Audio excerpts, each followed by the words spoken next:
है गाइस, आज हम जिस मूवी को एक्सप्लेन करने जा रहे हैं उसमें हम जानेंगे कि एक 15 साल की वर्जिन लड़की को एक दूसरी लड़की से लवेरिया हो जाता है, जिसके बाद वो उसके साथ पलंग भी तोड़ती है, लेकिन दूसरी लड़की के टाइम पास को वो प्यार समझने लगती है। आगे कहानी में क्या होता है वो आप इस वीडियो में जानोगे। सो बिना स्किप किए वीडियो को लास्ट तक जरूर देखें ताकि आपको ये कहानी सही से समझ आ सके। तो मूवी के स्टार्ट में हम कबूतरी नाम की एक लड़की को देखते हैं। कबूतरी एक स्कूल स्टूडेंट है जो कि स्कूल के हॉस्टल में ही रहती है। आज से समर वेकेशन आ गए हैं और जल्द ही स्कूल की छुट्टियां पड़ने वाली हैं। एंजॉयमेंट के लिए सारी लड़कियां बीच पर घूमने चली जाती हैं और वहां सभी बिना कपड़ों के समुद्र में नहाने लगती हैं। थोड़ी देर बाद वो पानी से बाहर आकर एक दूसरे को चूमने लगती हैं। इसके बाद हम कबूतरी को देखते हैं जो ये सब देखकर अपनी एक फ्रेंड को कहती है कि मैं कभी भी किस नहीं करूंगी क्योंकि ये सब मुझे पसंद नहीं है। आगे हम एक फोटोग्राफर को देखते हैं जिसका नाम चटपंजू है। क्योंकि आज स्कूल का लास्ट डे है इसलिए चटपंजू स्कूल की लड़कियों की फोटो लेने आया था। उन सब लड़कियों को चटपंजू कतई जहर लगता है और कबूतरी को भी चटपंजू मस्त लगता है। इसके बाद जब चटपंजू फोटो लेकर जाने लगता है तो कबूतरी एक पेड़ पर चढ़कर चटपंजू को छेड़ने लगती है, लेकिन चटपंजू अपनी चील की निगाह से कबूतरी को देख लेता है और उसके पास जाता है, जहां वो कबूतरी से कहता है कि क्या मैं तेरे को एक चुम्मा कर सकता हूँ। जिस पर कबूतरी उसे कहती है कि अगर तेरे जी में दम है तो तू मुझे चूम सकता है। जिसके बाद चटपंजू वहां से बिना चुम्मा लिए ही चला जाता है। इससे कबूतरी मुरझा जाती है। आगे रात को कबूतरी अपने बेड पर लेटी होती है, जहाँ उसकी एक फ्रेंड मसकली उसके पास आकर किस कर लेती है। यहाँ पर कबूतरी मसकली को कहती है कि आज चटपंजू मुझे चुम्मा देने आया था, परंतु वो ऐसा किए बिना ही चला गया। इससे मसकली समझ जाती है कि कबूतरी चटपंजू की तरफ अट्रैक्ट हो चुकी है। इसके बाद मसकली उससे कहती है कि तेरो अब्बू तो है कब लेने आ रहे है। जिस पर मसकली कहती है कि अब्बू ना आ रो, ऊ की सेटिंग दिलरुबा मोको लेने आ रही है और मैं छुट्टियां उसकी फैमिली के साथ ही बिताऊंगी। इसके बाद मसकली अपने कपड़े उतार देती है और कबूतरी को किस करने लगती है। अगली सुबह हम दिलरुबा और मस्तमौला को देखते हैं जो कि कबूतरी को लेने आए हैं। दिलरुबा एक शादीशुदा औरत है जो कि मस्तमौला को तनिक भी पसंद नहीं करती। इसके बाद वो दोनों कबूतरी को अपने घर ले आते हैं, जहां डिनर करते हुए कबूतरी दिलरुबा की पर्सनैलिटी देख उसकी तरफ अट्रैक्ट होने लगती है। इसके बाद दिलरुबा कबूतरी को उसके रूम तक छोड़ देती है, लेकिन कबूतरी को रूम में टिकाव नहीं आता, इसलिए वो बाहर आकर खिड़की में दिलरुबा को कपड़े उतारते हुए देखने लगती है। दिलरुबा को कपड़े उतारते हुए देख कबूतरी भी अपने कपड़े उतारने लगती है, लेकिन तभी रूम में मस्तमौला आ जाता है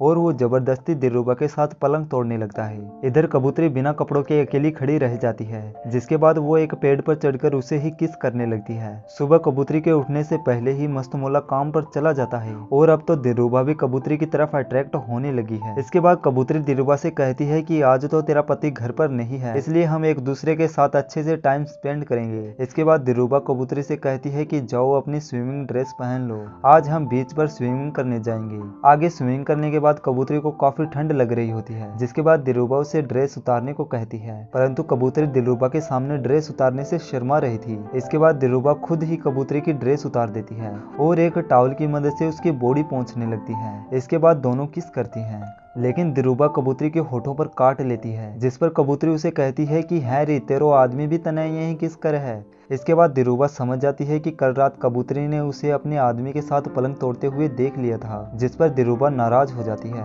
आगे जब कबूतरी दिलरुबा और मस्तमौला एक साथ बैठे होते हैं तो वहाँ कबूतरी समझ जाती है कि दिलरुबा मस्तमौला को तनिक भी लाइक नहीं करती, जिसके बाद कबूतरी अपने रूम में चली जाती है और चटपंजू को लव लेटर लिखने लगती है। इसके बाद कबूतरी दिलरुबा के चिल्लाने की आवाज सुनती है और जब खिड़की से नीचे देखती है तो मस्तमौला फिर से दिलरुबा के साथ जबरदस्ती से पलंग तोड़ रहा था। अगली सुबह दिलरुबा कबूतरी के कमरे में जाती है, जहाँ उसे वही लव लेटर मिलता है जिसे दिलरुबा पढ़ने लगती है, लेकिन तभी वहाँ पर कबूतरी आ जाती है और वो उसे कहती है कि मस्तमौला बिल्कुल भी अच्छा नहीं है क्योंकि वो तेरे साथ जबरदस्ती करता है। जिस पर दिलरुबा उसे कहती है कि क्या तू मेरी जासूसी कर रही थी। जिस पर कबूतरी कहती है कि जासूसी करने की जरूरत नहीं है, पलंग तोड़ने की आवाजें डायरेक्ट मेरे रूम तक पहुंचती हैं। इसके बाद दिलरुबा कबूतरी से कहती है कि तुम्हें अपने बीएफ के साथ बीच पर घूमने चले जाना चाहिए, जिस पर कबूतरी कहती है कि मेरा कोई बीएफ नहीं है। इसके बाद कबूतरी और दिलरुबा बीच पर सैर सपाटे के लिए जाती हैं और यहाँ पर चटपंजू का स्टूडियो भी है। दिलरुबा कबूतरी को चटपंजू के साथ छोड़कर वहाँ से चली जाती है और यहाँ वो दोनों काफी मौज मस्ती करते हैं। इसके बाद चटपंजू कबूतरी को घर छोड़ने जाता है,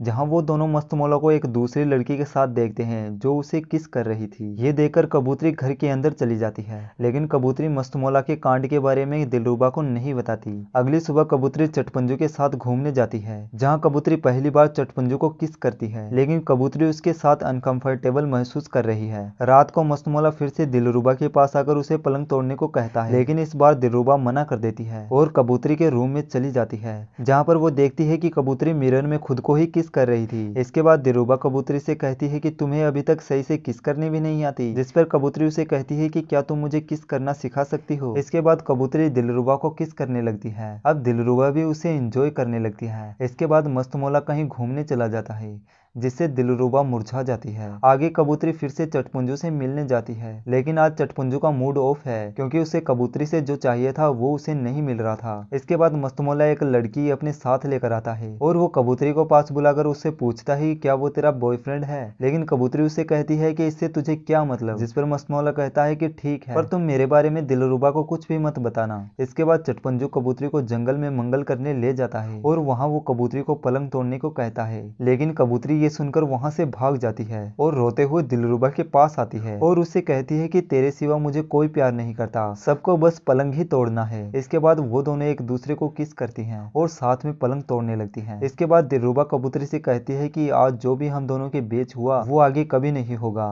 इस पर कबूतरी दिलरुबा से कहती है कि मैं तेरे लिए मस्तमौला से भी अच्छा लड़का ढूंढूंगी। इसके बाद वहां पर चटपंजू भी आ जाता है, जिसे देखकर कबूतरी वहां से चली जाती है। यहाँ पर हमें पता चलता है कि चटपंजू और दिलरुबा एक दूसरे में इंटरेस्टेड हैं और वो दोनों किस भी करते हैं। आगे कबूतरी दिलरुबा के लिए लड़का ढूंढ रही होती है, जहाँ उसे टीपू नाम का एक लड़का मिलता है। टीपू कबूतरी को ड्रिंक ऑफर करता है और उसे अपने पास बैठने को कहता है, लेकिन कबूतरी उसे कहती है कि मैं अपनी फ्रेंड के लिए लवर ढूंढ रही हूँ, क्या तुम उसके लवर बनोगे। ये बात टीपू को काफी फनी लगती है और वो उसे कहता है कि तुम्हें दिलरुबा को अपने साथ लेकर आना चाहिए था या फिर लड़कों को दिलरुबा के पास भेजना चाहिए। इस बात से कबूतरी को एक आइडिया आता है और वो यहाँ से सीधे चटपंजू के पास चली जाती है और उसे शहर के सभी लड़कों की तस्वीर लाने को कहती है। तस्वीर लेते हुए उनकी फिर से टीपू से मुलाकात हो जाती है और चटपंजू टीपू की भी फोटो ले लेता है। इसके बाद टीपू कबूतरी से कहता है कि हमें चटपंजू की भी एक फोटो ले लेनी चाहिए, क्या पता दिलरुबा को ये पसंद आ जाए। इसके बाद कबूतरी सारी फोटोज दिलरुबा को दिखाती है और दिलरुबा को टीपू की तस्वीर पसंद आती है, जिसके बाद कबूतरी दिलरुबा से कहती है कि मैं तेरे टीपू से मुलाकात करवा सकती हूँ, लेकिन मुझे नहीं पता कि वो मानेगा या नहीं।